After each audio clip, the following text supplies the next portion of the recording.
私の住む町の外れに、小さな祠がひっそりと佇んでいる。家から歩いてすぐのところにあり、普段はいつもそこに、一匹の子猫が寄り添うように座っていた。子供の頃から、その子猫は私の大切な存在で、毎日祠の前に現れては、私におはようって言ってくれるみたいな気がしていた。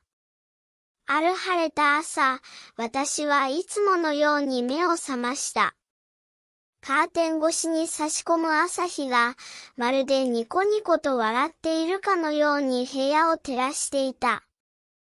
朝ごはんには、母が作ってくれたトーストと卵、そしてミルクを飲んだ。あの温かい味は、どんなに眠たくても一日の始まりに力をくれた。学校へ行く前に、玄関を出ると、ふと家の前の道にある小さな祠が目に入った。いつもなら、祠の前にはあの子猫がいたはずなのに、その日はどこにも見当たらなかった。あの子猫、今日はどこ行っちゃったんだろう。と、ぼそりとつぶやきながらも、私はすぐにいつもの祠へ向かった。そこは、町外れの細い路地沿いにひっそりと佇む場所で、古い石垣と苔むした柱があり、まるで昔からそこにあるような風情を漂わせている。私にとって、祠はただの神聖な場所というより、心の拠り所のような存在だった。その日、祠の前には誰の姿もなく、子猫の気配すら感じられなかった。いつもは、細くしなやかな体をくねらせながら、のんびりと横たわるあの子の存在が、私の日常に確かな安心感を与えてくれていたのに。私は不安と寂しさが入り混じった気持ちになり、胸の奥が苦しくなった。もしかして、どこかに行っちゃったのかな、と考え込んだ。その日の授業中、心はどうしても祠のことが気になって、先生の話にも集中できなかった。窓の外を見ると、遠くにぼんやりと祠が見えた。友達の太郎くんやゆうこちゃんも放課後の帰り道の話題にあの子猫のことをちらほらと触れていた。でもみんなはまた明日には戻ってくるよと笑いながらもどこか心配そうな様子だった。私は内心もっと強くあの子を探さなければと決意していた。放課後になり、家に帰る途中、私は友達にも尋ねた。太郎、今日あの祠の前で子猫見なかった？太郎は首をかしげながら、今日は見なかったな。もしかしたら、他のところに行っちゃったのかもね、と答えた。ゆうこも、私も見なかったよ。いつもなら、あの子は無口だけど、ちゃんといるのにね、と、不思議そうに言った。その言葉に、私はますます不安になった。その夜、家に帰ってから、私は母にこっそり聞いてみた。ねえ、お母さん、今日祠の前にあの子猫がいなかったんだけど、母は少し驚いたような顔をして、あら、そうなの？いつもなら、あの子はちゃんといるものだから、と言いながらも、どこか寂しげに微笑んだ。父は仕事で遅くなり、食卓にはもう並んでいなかったが、私は寝る前に日記にその日の出来事を書き留めた。今日、いつも祠の前にいるはずの子猫が見当たらなかった。不思議な気持ちになった。明日もまた見られるといいな。とと思いながら、私は布団に潜り込んだ。しかし、夜中にふと目を覚ますと、どうしてもあの子猫のことが頭から離れなかった。もしかしたら、何かあったのかもしれないと、心の奥で感じていた。翌朝、いつものように家を出ると、私は急いで祠の前へ向かった。すると、昨日と違い、周囲はいつもの静けさと薄明かりに包まれていたが、子猫の姿は依然として見えなかった。祠の前に座って、私は小さく、どうして、どこへ行っちゃったのとつぶやいた。その時、通りすがりの近所のおばさんが、優しく、お前さん、あの子猫のこと、心配してるのと話しかけてきた。私は、毎日見てたから、いなくなるとちょっと答えると、おばさんは、まあ、猫って自由なもんだよ。あの子もきっと、また気が向いたら戻ってくるさ、と言い、にこやかに微笑んだ。しかし、私は納得できなかった。あの子猫は、ただの野良猫ではなく、まるで私の家族の一員のように、いつも祠で待っていてくれたのだから。その日の放課後、私は決心した。もしあの子猫がいなくなってしまったなら、自分で探さなければならない。そう思い、家に帰る途中、学校の帰り道の裏通りを歩きながら、あの子猫が見られるかもしれないと、期待と不安が交錯する気持ちでいっぱいになった。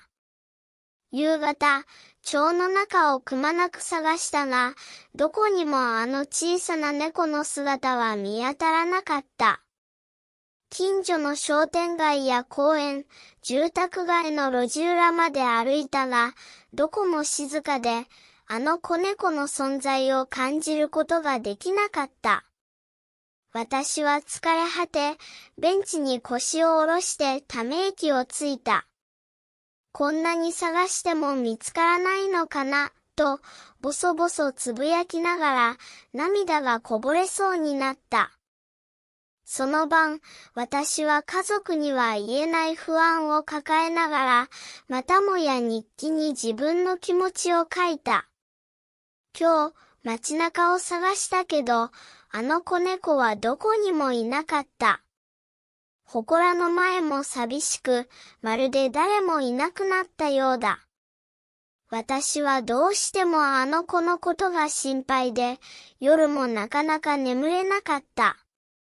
その言葉を書きながら、心の中で、早く見つかってほしい、と何度も祈った。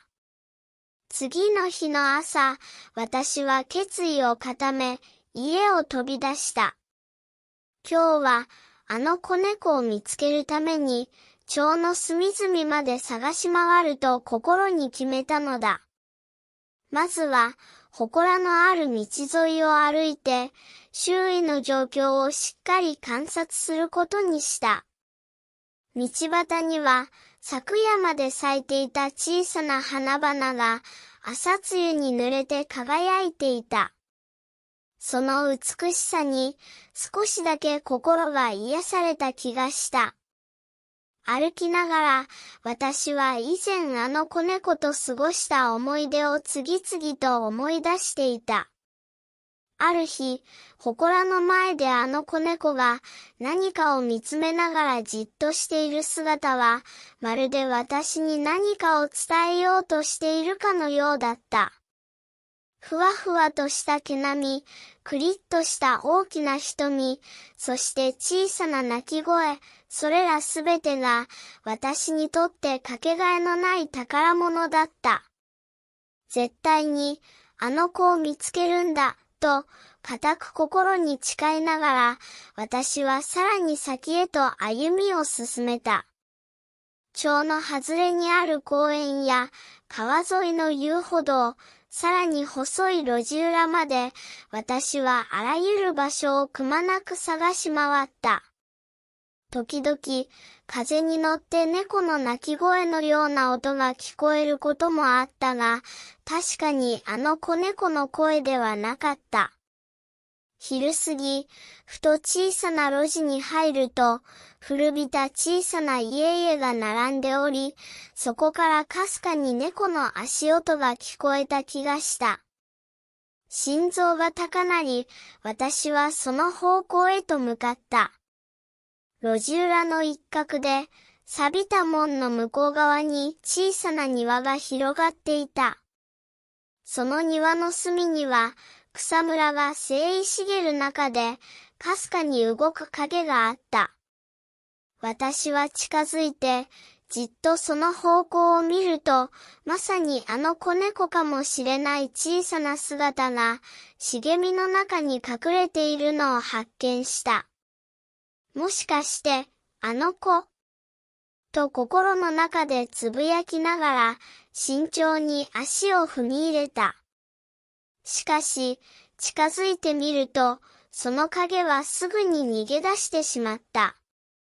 私は慌てて追いかけたが、狭い路地の奥へと姿を消してしまい、必死に探し回った。心臓がバクバクとなり、焦燥感に襲われながらも、私は諦めなかった。絶対に見つけるんだ。と、自分に言い聞かせながら、さらに奥へと進んでいった。その後、町の中をくまなく歩き回り、何度も、ここにあの子猫はいなかったかな、と自問自答した。あの子猫は、ただ祠の前にいるだけの子じゃなかった。いつも、誰かの視線に気づくと、ちょっとしたお茶目な仕草で答えるように、私や近所の子供たちに笑顔をくれていた。そんなあの子の笑顔をもう一度見たくて、私は必死に捜索を続けた。夕方になり、空がオレンジ色に染まり始めた頃、私はやっと一息つくために、小さなカフェに入った。カウンターの奥から漂うコーヒーの香りと、窓の外に広がる夕暮れの景色に、少しだけ心が落ち着いた。しかし、私の心の中には、まだ見つからない、という思いがくすぶっていた。カフェの窓際に座り、温かい紅茶をすすりながら、ふとあの子猫との思い出を振り返った。幼い頃、雨の日に祠の前で一緒に遊んだこと、寒い冬の日に体を温めるために、あの子猫が私の膝に乗ってきたこと、そして、いつも優しい眼差しで私を見つめていたこと。またあの笑顔を見たい。と、私は心の中で何度もつぶやいた。その日の夜、家に帰った私は、両親に会えてその話はしなかった。ただ、寝る前に日記にこう記した。今日、街中を探してみた。でも、どこにもあの子猫はいなかった。あの子がいなくなってしまったことが、とても寂しい。明日はまた探してみよう。絶対に見つけて、あの子を守りたい。その夜、布団に潜り込みながら、私は涙をこらえつつも、明日こそは必ず見つけるという強い決意を胸に抱いた。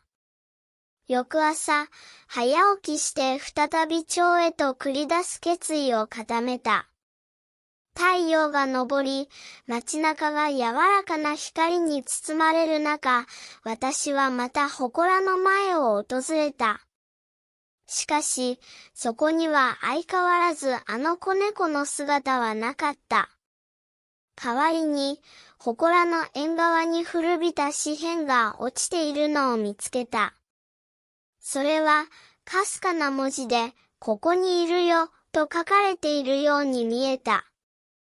私は紙片を手に取り、これはあの子猫からのメッセージなのかと思い、胸が高鳴るのを感じた。本当に、あの子はどこかで私に伝えようとしているのか。そうつぶやきながら、私は紙片を大切にポケットにしまった。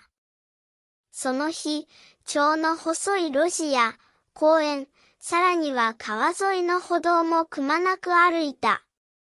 いつもなら、ふとした瞬間に見かけるあの子猫の仕草や表情、そしてふわふわの毛並みのぬくもりを、私は思い出していた。時折、通りすがる人々に、子猫を見ませんでしたかと尋ねると、今日は見かけなかったけど、また戻ってくると思うよ、と、どこか安心させるような返事をしてくれた。しかし、私の中の不安は消えることなく、ますます大きくなっていった。夜が更ける頃、私は疲れ果てながらも、また一つの手がかりを求めて歩き続けた。街灯がポツポツと灯る中、ふと気がつくと、かすかな鳴き声が遠くから聞こえてきた。私は急いでその方向に向かった。すると、古びた路地の隅に、小さな影が見えた。心臓が激しく鼓動し、足が自然と速くなる。近づいてみると、それは確かにあの愛らしい子猫だった。だが、驚いたことに、子猫は恐る恐るこちらを見つめるだけで、近づこうとはしなかった。大丈夫、僕だよ。怖くないよ、と、できるだけ優しく声をかけながら、ゆっくりと手を差し伸べた。すると、子猫はしばらくの間、警戒しながらも少しずつ近寄ってきた。その瞬間、私は涙が溢れ出しそうになった。長い間探し続けたあの大切な命を、ようやく取り戻せるかもしれないという希望が、胸いっぱいに広がった。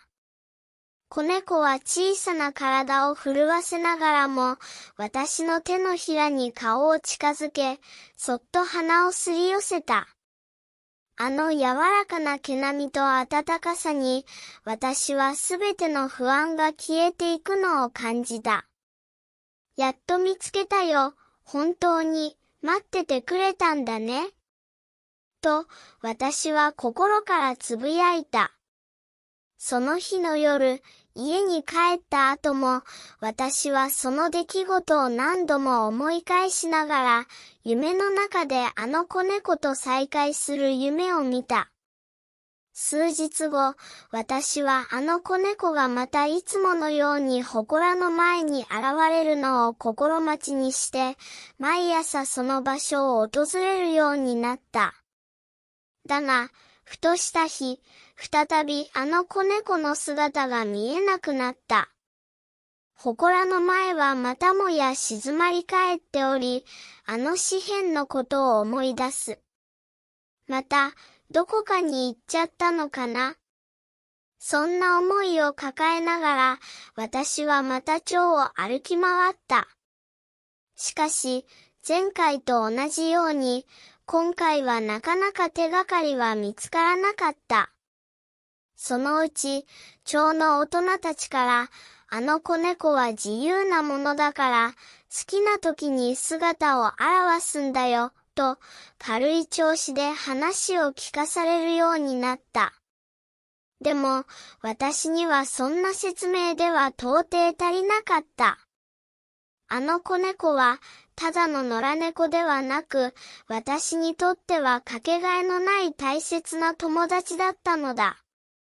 ある日、放課後、私は学校帰りにふと目にした古い本屋の前で子猫の写真が貼られているのを見つけた。その写真には、どこか懐かしい表情を浮かべた子猫が写っていて、背後にはあの小さな祠のような風景がぼんやりと写っていた。これって、あの子猫？と、私は思わず声に出してしまいそうになった。その瞬間、店主のおじさんがにっこりと微笑みながら、ああ、あの子猫はね、たまにこんな風に写真に写るんだよ。あの子猫のことを気にしてるんだろう、と話しかけてきた。私は恥ずかしそうにうなずきながら、ずっと探してるんだ、と答えた。店主は、あの子猫は、ここら辺の人にとっても大切な存在なんだ。どこかに行った時は、また現れるさ、と励ますように言った。その言葉に、私は少しだけ安心感を覚えた。その後も、私は毎日あの祠の前を訪れ、どこかであの子猫の足音を聞こうと耳を澄ませた。季節は変わり、夏の暑さや秋の風情が訪れても、私の心は常にあの子猫への思いで満たされていた。時折、友達と遊んでいる時にも、あの子猫、また来るかなと話題になったが、私だけはどうしてもあの子猫の再会を強く願っていた。ある雨の日、街全体がしっとりと濡れる中、私は再び祠へと足を運んだ。雨に濡れる石垣と苔が、いつもの風情をより一層引き立てていた。しかし、その日もまた、あの子猫の姿は見当たらなかった。代わりに、雨音に混じって、どこからかかすかな鳴き声が聞こえた気がした。心が高鳴り、私はその声のする方向へと駆け出した。しばらくすると、雨に濡れた路地裏の隅に、かすかな影が動くのを見た。私は息を潜めながら近づき、そこで目にしたのは、まさにあの子猫の姿だった。雨で体は濡れていたが、目は力強く輝いていた。やっと見つけた。私は思わず声を上げ、子猫に近づいた。子猫も最初は警戒していたが、私の温かい手のひらを見て、少しずつ距離を縮めてきた。その瞬間、私は全身に安堵感と喜びが走るのを感じた。雨の中、私と子猫はしばらく静かに佇んだ。雨滴が二人の上を静かに流れ落ち、まるで時が止まったかのような感覚に包まれた。その時、私は心の中で、もう二度と話さない、と固く誓った。その日以来、あの子猫はまたいつものように祠の前に姿を現すようになった。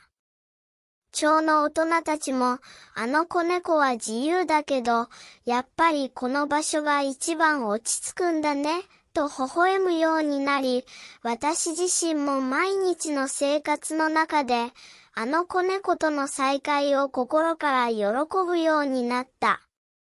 そして、私はあの子猫に新しい名前を呼ぶことにした。それは、みーちゃんと、親しみを込めた呼び名だった。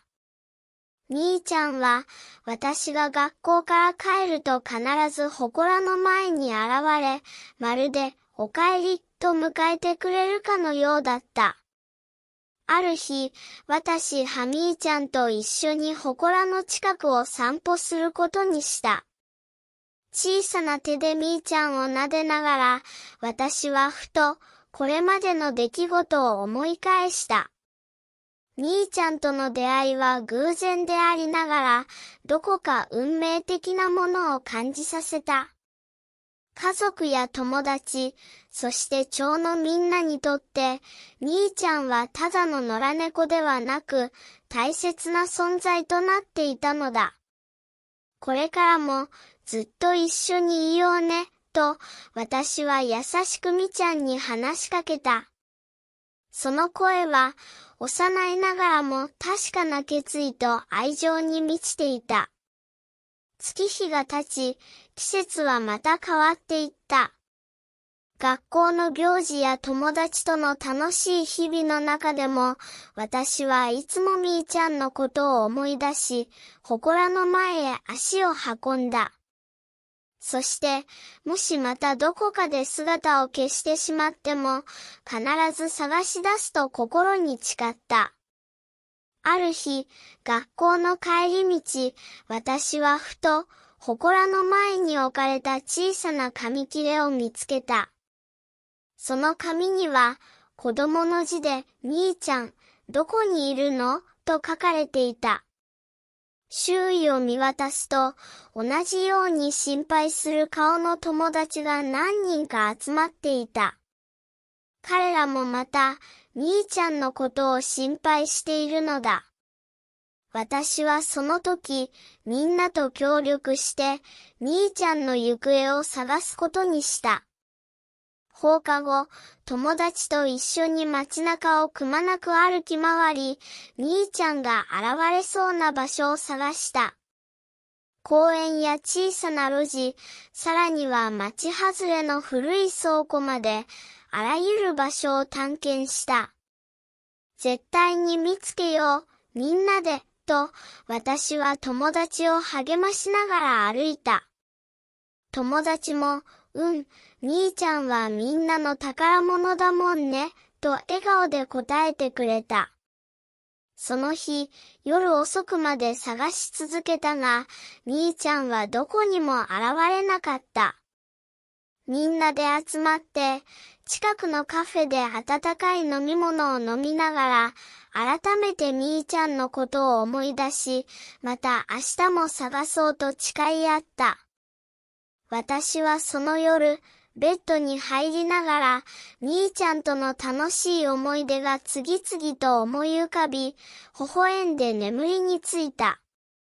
明日こそ、みーちゃんに会えるといいな、と、心の中で何度も願った。こうして、私とみーちゃん、そして町のみんなとの絆は、あの小さな祠の前で、静かに、しかし確かなものとして育まれていった。どんなに時間が経っても、どんなに季節が巡っても、みーちゃんは私たちの心の中で、いつまでも輝き続ける大切な存在なのだ。そして、私はこれからも、みーちゃんがまたどこかに行ってしまったとしても、必ずその行方を追い続けるだろう。なぜなら、みーちゃんはただの猫ではなく、私にとっては、家族であり、かけがえのない友達だからだ。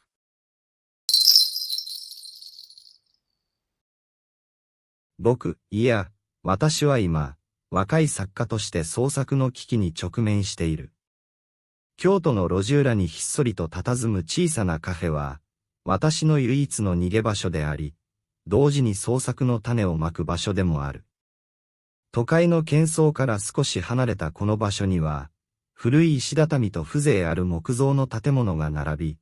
時折、路地に差し込む朝日の光が、私の心にほのかなぬくもりを与えてくれる。毎朝、目覚めると私はまだ夢の中にいるかのような、ぼんやりとした感覚に襲われる。大学の講義に出席し、日中はレポートや課題に追われながら、夜になるとどうしても机に向かって原稿用紙を前にしても、筆が進まなくなる。創作のアイデアはいつも曖昧でぼんやりとした幻のように消えてしまい、心の中に深い虚無感と不安を呼び起こすのだった。そんなある日、なんとなく足を運んだあの小さなカフェで、私はいつものように熱いコーヒーを注文した。店内は薄暗く、木のぬくもりが感じられる空間で、窓の外から差し込む柔らかな光が、静かに時間を刻んでいる。いつもなら、店内の BGM に耳を傾けながらぼんやりと自分の思考にふけっている私だが、その日だけは、カウンター越しにふと目に留まった一枚のメッセージが、私の心を揺さぶった。私が注文したコーヒーは、いつもと変わらぬ味であるにもかかわらず、いつもと違う何かを感じさせた。カップに添えられた紙ナプキンの片隅に、小さな文字で書かれたメッセージがあったのだ。どうやら、その日はいつものルーティンとして、バリスタの彼女がコーヒーを入れるときに、密かに心の中で何かを伝えようとしているようだった。私は、その紙片をじっと見つめながら、彼女が言いたかったであろう言葉を、心の中で何度も反芻した。ある時、彼女は優しい笑顔で、今日も頑張ってね、と言ったような、温かい気持ちを込めたメッセージを伝えてくれたのではないかと、私は感じた。そのメッセージは、私にとって一筋の光のようであった。創作に行き詰まった日々の中で、その紙片の一言が、私の心に新たな活力を与えてくれた。もちろん、店内でのやりとりは直接的な会話ではなく、すべて私の中で感じたことや、遠くから伝わる彼女の意志のようなものであった。店内の雰囲気や、ふとした瞬間に感じたバリスタの温かさが、私にはまるで誰かがそっと励ましてくれているかのように思えたのだ。ある日のこと、大学の講義が終わって、疲れた足を引きずりながらもいつものようにカフェに向かって歩いていると、店のカウンターに立つバリスタが、いつもと違う表情を見せた。彼女は、私に何かを伝えようとしているのだろうかという気配を、ふと感じた。その時、店内に流れる静かな音楽と、カウンター越しに伝わる彼女の気配が、まるで無言の励ましとなって、私の心に染み渡った。直接的な会話は交わされなかったが、彼女の眼差しや、手際よくコーヒーを入れる様子から、彼女が自分の夢や希望について何かを感じ、表現しようとしているのだろうと、私は思った。彼女の振る舞いには、いつも穏やかさと情熱が感じられた。時折、私が注文をするたびに、彼女は目を細めながら、ふんわりとした笑みを浮かべ、心の奥底から来る優しさを感じさせる仕草を見せた。その仕草は、私にとって大きな励ましであり、創作に対する情熱が再び湧き上がるきっかけとなった。私がその日のカフェで感じたのは、ただのコーヒーの香りではなく、彼女の夢や悩みが、何気ない形で私に伝わってくるという不思議な感覚だった。次第に、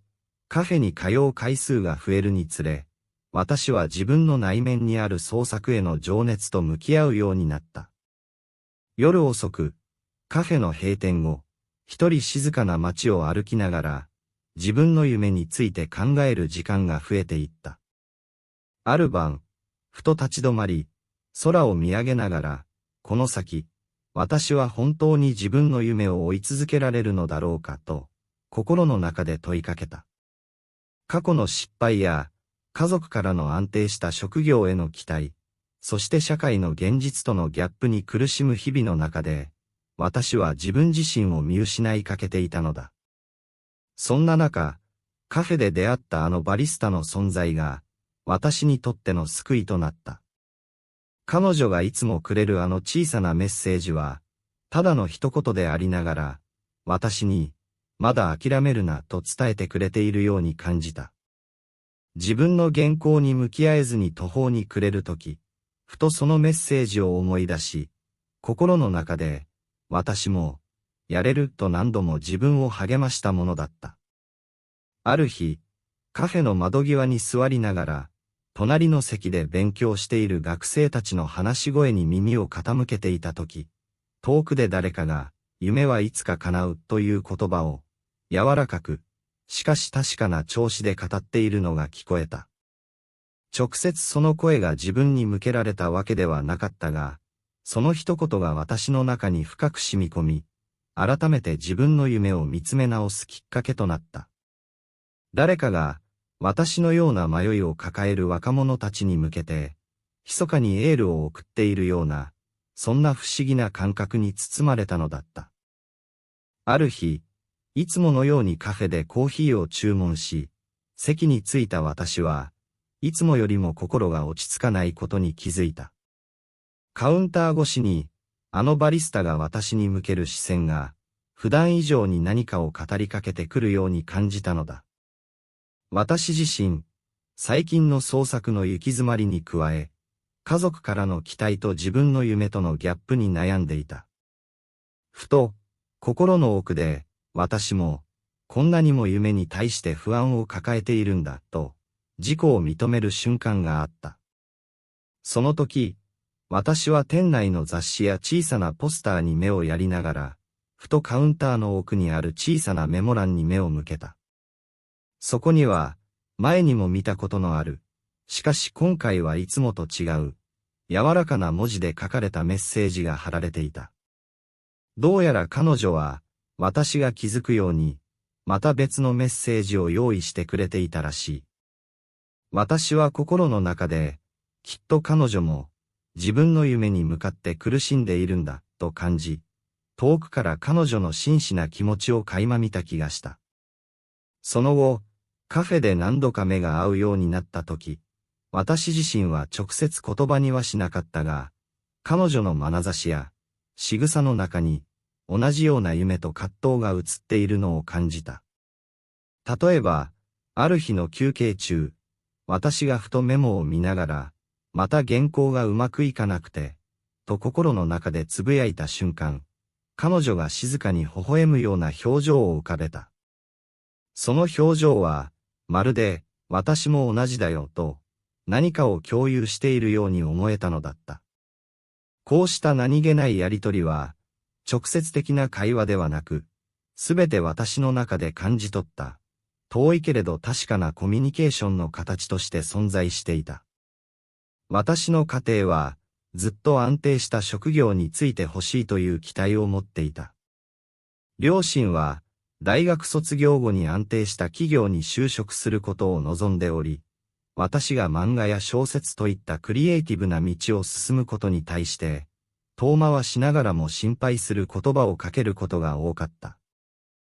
例えば、夕食時に母が、私の原稿の束を見ながら、将来のことをもっと現実的に考えなさいと、遠回しに伝えていたのを思い出す。その度に、私は内心で、私には私の信じる道があると、強く自分を奮い立たせたものだった。大学のキャンパスでは、同級生たちが就職活動やインターンシップの話題で盛り上がる中、私はいつも一人、机に向かって原稿を書いていた。自分の夢に向かって必死に走ることは、同時に孤独や不安とも隣り合わせであった。そんな中で、あのカフェでのひとときは、私にとって大きな救いであり、創作の糧となっていた。休憩時間や授業の合間にふとカフェに立ち寄り、熱いコーヒーとあのバリスタのささやかなメッセージを受け取るたびに、私は再びペンを取る勇気を得たのだった。ある日、大学の掲示板に、若手作家向けの文芸コンテストの募集が貼られているのを見つけた。締め切りは迫っており、参加するには短期間で一つの作品を完成させなければならなかった。心の中で、これこそ、自分を試す絶好のチャンスだ、と感じながらも、創作の行き詰まりや家族からのプレッシャーに押しつぶされそうになる自分がいた。そんな不安と葛藤の中で、いつものようにカフェに向かい、コーヒーを注文すると、あのバリスタがふと、私の目を見て、まるで無言で、くんならできると伝えてくれるような気がした。その瞬間、私の中で何かが弾けるような感覚があり、心の中で決意が固まった。コンテストの準備期間中、私は毎晩カフェに通いながら、創作に没頭するようになった。机に向かって原稿を書き続ける日々は、厳しくもあったが、あのカフェでの温かいコーヒーと、バリスタの静かな励ましが、何よりも大きな力となった。時には、カフェの窓際に座り、外の京都の静かな夜景を眺めながら、ふと自分の将来を考える瞬間もあった。都会の喧騒とは違う、古都の静寂の中で、私は自分の夢と現実の狭間にある葛藤を、ひたすら見つめ続けたのだ。コンテストの締め切りが迫る中で、原稿を書き進めながらも、私の心は不安と期待で揺れ動いた。家に帰ると、両親は私の作品を見ながら、たまに遠回しに、もっと現実を見た方がいいと言っていたが、その言葉も、次第に私には、これが私の道だと確信するための試練のように感じられるようになった。夜、原稿に向かうとき、ふと窓の外の街灯が揺れる様子や、京都の路地裏に漂う静かな風が、私に新たなインスピレーションを与えてくれた。心の中で、自分の物語を信じようと、何度も自分を奮い立たせたのだった。コンテストの応募作品を提出した日、私の心は期待と同時に大きな不安に包まれていた。提出後、日々の生活の中でも、ふとカフェに通うたびに、あのバリスタの存在が、私の心にそっと寄り添ってくれるのを感じた。ある日、カフェでコーヒーを飲んでいると、偶然にも同じ文芸コンテストに参加しているという噂を耳にした。どうやら、カフェには同じ夢を持つ若者がいくつか集まっているらしい。その知らせは、私にとって大きな励みとなり、また、新たな出会いの予感を感じさせた。その後、あるワークショップの開催が告知され、参加者たちが集まる中で、私もまた自分の作品について語る機会があった。ワークショップでは、参加者同士が互いの作品に対して、遠回しながらも熱い思いを語り合っていた。中には、自分の作品に対する自信のなさを吐露する者もおり、みんながそれぞれの夢に向かって努力している姿が、私には何よりもリアルに映った。その場で、ある先輩が、自分の描く世界を大切にしてほしいと、間接的に伝えてくれた言葉が、私の心に深く刻まれた。彼女のその言葉は、まるで、あなたもできると、私の内なる声に応えるかのようであった。また、ワークショップの後、休憩時間にふとカフェに戻った時、あのバリスタが静かに私のもとへ歩み寄る気配を感じた。彼女は直接は何も口にしなかったが、その温かな眼差しと、いつものように用意されたコーヒーに添えられた小さなメッセージから、彼女自身もまた、自分の夢を諦めかけていたことを、私には感じ取らせた。彼女がどこか遠い目をしていた瞬間、私は彼女の中にも、私と同じように夢への情熱と同時に、現実への葛藤があったのだと確信した。その日は、何も言葉にはしなかったが、私の心の中で、私たちは同じ道を歩んでいると、固く感じたのだった。コンテストの結果が発表される頃、私の生活は一変していた。結果は見事入賞という形で評価され、周囲からは、君の才能は本物だと、遠回しに励ましの言葉がかけられるようになった。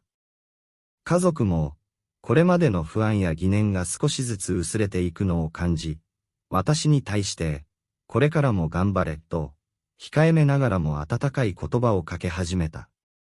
その変化は、私にとって大きな希望の光となった。そして、あのカフェでの出会いが、私の人生に新たな転機をもたらすこととなった。入賞をきっかけに、同じ文芸コンテストに参加していた仲間たちとの交流がさらに深まり、私は彼らとのディスカッションの中で、作品のアイデアや表現方法について多くを学ぶことができた。ある日、仲間の一人が私に、君の文章には、心の奥底からの情熱が伝わってくると、間接的に褒めてくれたとき、私は自分の創作に対する自信を取り戻し、これまで以上に筆を進める決意を新たにした。また、あのバリスタとの関係も、いつの間にか静かに、しかし確かな絆へと変わっていった。彼女はある時、直接的な会話ではなく、いつものように差し出されたコーヒーと、そこに添えられたメッセージで、私に、あなたも諦めないでと伝えてくれているかのようだった。私はそのメッセージを受け取りながら、彼女の目には、かすかな切なさとともに、未来への希望が見えているのを感じた。私たちは言葉を交わさなくとも、同じ夢を追う者同士として、互いに無言の励ましを送り合っていると、心の中で確信したのだった。日々の忙しさの中でも、大学の授業、アルバイト、そして創作活動を両立させながら、私は自分の夢に向かって一歩一歩前進していった。失敗や挫折に直面することもあったが、その度にあのカフェでのひとときや、バリスタのささやかなメッセージが、私を支えてくれた。夜、原稿に向かって筆を走らせるとき、ふと窓の外の京都の街並みや、路地裏に咲く小さな花々の姿を目にするたびに、この街が、私の物語の一部だ、と実感し、創作意欲が湧き上がるのを感じた。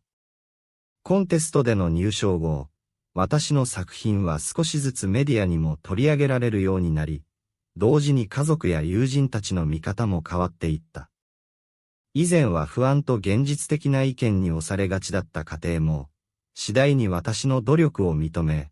私の夢を応援するようになった。母は、かつて遠回しに、現実を見なさいと言っていたが、今では、あなたの情熱は本物だと、穏やかに、しかし確かに伝えるようになった。父も、仕事の忙しさの合間に、私の原稿を興味深そうに読んでくれるようになり、家族全体で私の進む道を応援する空気が、家中に広がっていった。ある日の夕方、大学の帰り道、いつものようにあのカフェに足を運んだとき、私の心はこれまで以上に温かく、そして未来に対して前向きな気持ちで満たされていた。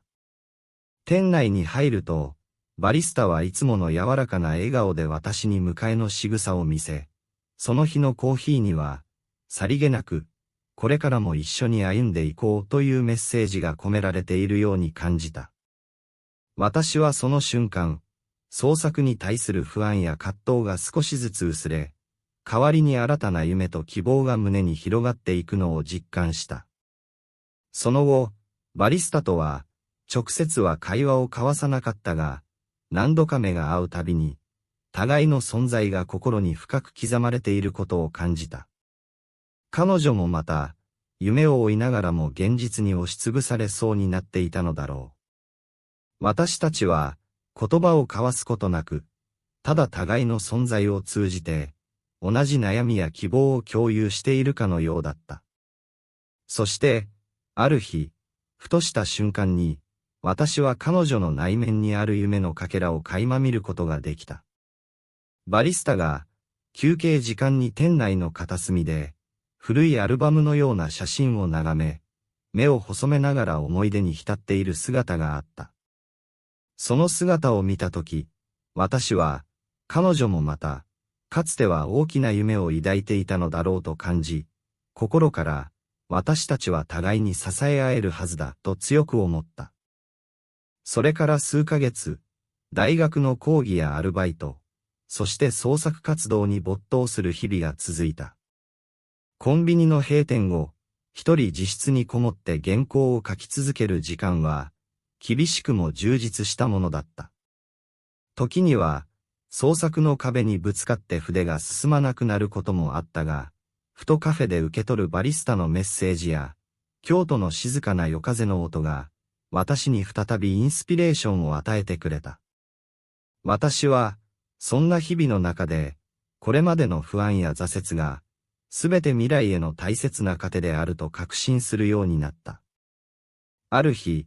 文芸雑誌の編集者から、私の作品に対する評価や、次号での連載の可能性について、間接的なフィードバックが届いたとき、私はこれまでの努力が少しずつ実を結び始めたのだと実感した。その知らせは、家族や友人たちとの間にも、柔らかい祝福と期待の声を呼び起こした。家族の中では、以前とは違い、私の夢に対する理解と応援の言葉が交わされるようになり、母は、あなたの情熱が輝いているわねと、遠回しながらも温かく語ってくれるようになった。父もまた、私の原稿を興味深く眺めながら、無言のうちにその努力を認めるようになったのだ。それから、カフェでの出会いをきっかけに、私の創作の世界は次第に広がりを見せ、同じ夢を持つ仲間たちとの交流も深まっていった。ワークショップや文芸イベントに参加する中で、互いに励まし合い、時には批評を交わしながら、私は自分の作家としての道を一歩ずつ確かなものにしていった。誰もが口にするような直接的な会話は交わされなかったが、私たちはお互いの作品や夢に向かう姿勢を見つめ合うだけで、十分に心を通わせることができた。その静かな共有の時間は、まるで無言の契約のようであり、私にとってはかけがえのない宝物となった。また、あのカフェのバリスタも、私の成長をそっと見守るように、変わらぬ笑顔で私に接してくれた。ある日、私が創作の壁にぶつかって途方に暮れているとき、彼女は何も言わず、ただ温かいコーヒーを差し出し、その横に小さな紙片を添えてくれた。その紙片には、信じる力は、君の内側にある、という意味深いメッセージが込められていた。その瞬間、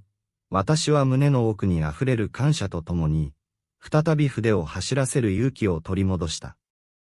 時間が経つにつれて、私の作品は次第に形を成し、連載のオファーや文芸賞への推薦が現実のものとなっていった。もちろん、すべてが順風満帆ではなかった。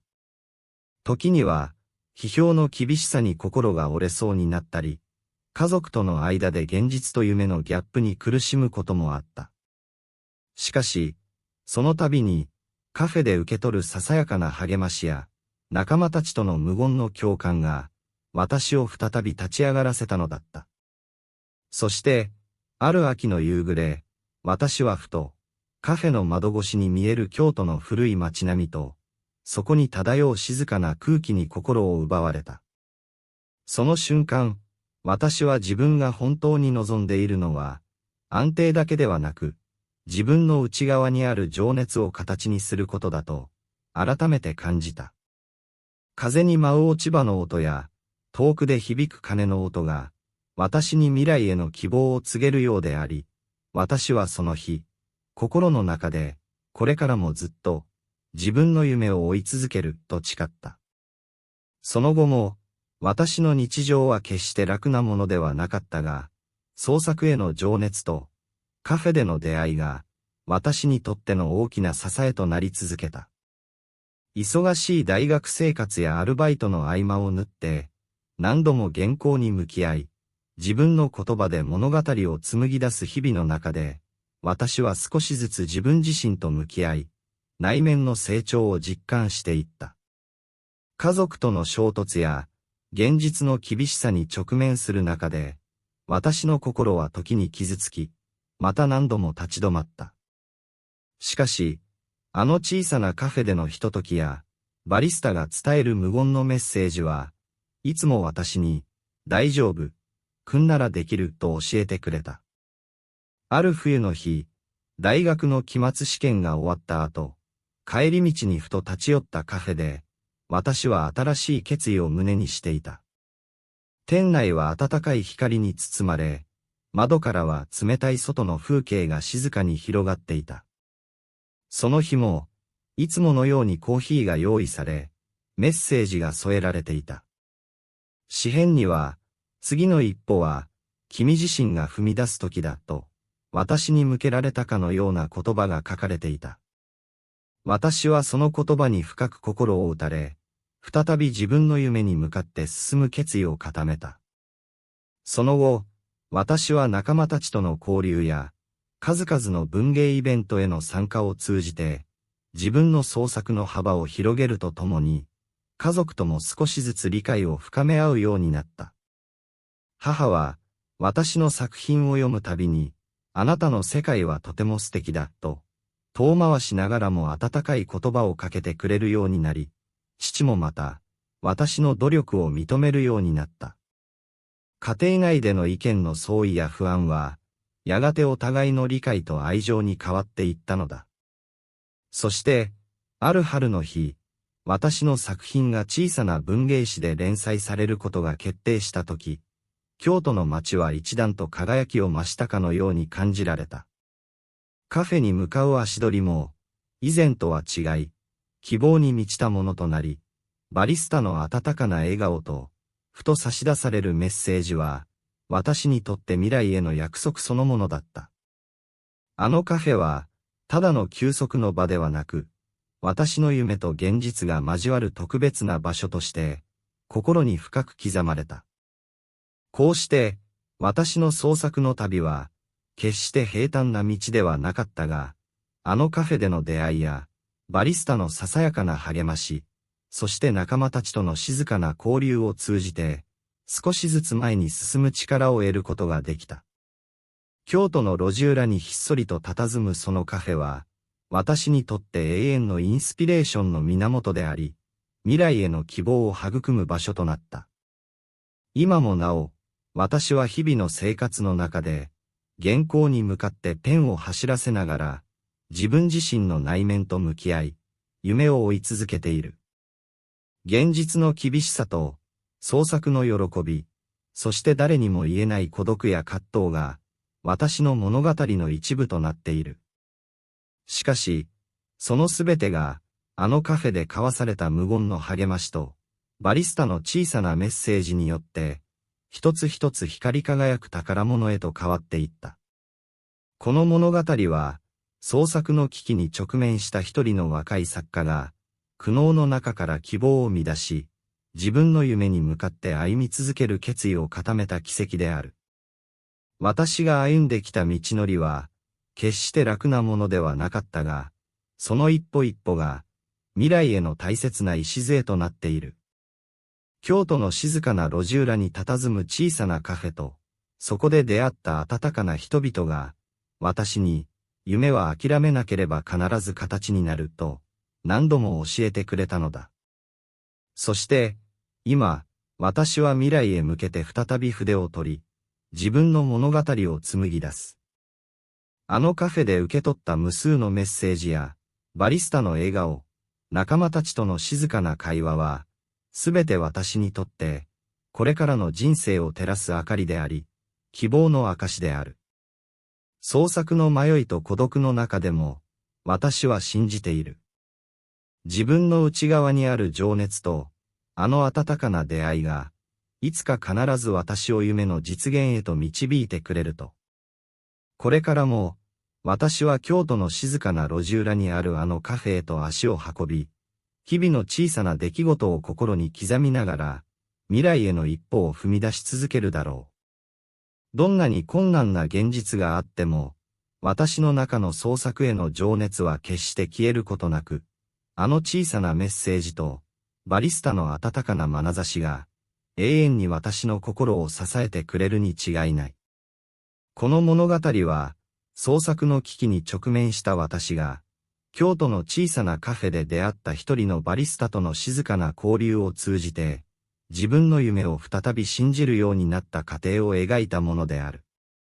未来は未だ不確かで、困難な道のりが続くかもしれないが、あのカフェで感じたぬくもりと、バリスタのささやかな励ましが、私にとっての永遠の希望であり、進むべき道の光となっている。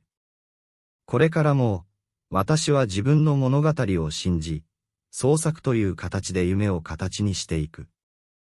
たとえ現実が厳しくとも、そのすべてが私の未来を輝かせる大切な一部となるだろう。今日もまた、あのカフェの窓から漏れる柔らかな光の中で、私は新たな一歩を踏み出すのだ。